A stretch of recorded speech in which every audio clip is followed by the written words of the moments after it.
So we move to this afternoon's announcement of the much anticipated alliance among the ACC, Big Ten, and Pac-12 because the commissioners, Tony, of all three conferences delivered the announcement of their intent to schedule each other more aggressively, I guess, because details are still being worked out. But the killer reveal is this from George Kliavkoff, the commissioner of the Pac-12, quote, "There is no signed document and there doesn't need to be," end quote. So, Tony, what does that indicate to you?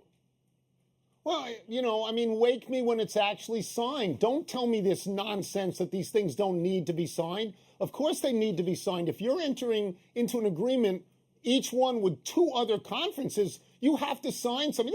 This is like when people get married and they say, we're married, we love each other, we're married, but we're not going to go through the ceremony. We're not going to sign any documents. And then they break up and they go to court in order to divide property. And a judge says, show me the documents or get out of the courtroom. These things have to be signed. And I'll tell you one other thing, too.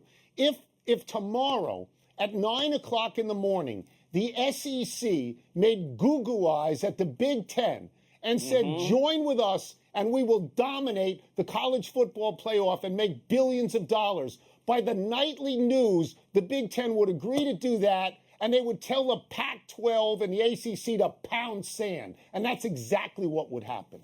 Yes, that is absolutely right, Tony. This was mostly an announcement to announce that they like announcing things. Like nothing was actually accomplished. What this mostly does actually, though, is further reduce the NCAA to what my friend Spencer Hall says about it, which is it is a corpse growing fingernails. What is the NCAA's role in a world in which everybody is making federations and alliances and non-aggression pacts without signatories?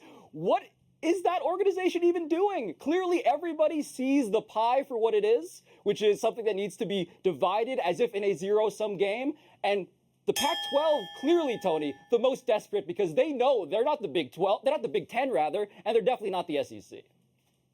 They're nothing. They're nothing. They're out there. They're willing to play their games at 6 in the morning, their time, to get on TV somewhere. Forget about them. They're done, and there's no NCAA. It's over. Thanks for watching ESPN on YouTube. For live streaming sports and premium content, subscribe to ESPN+.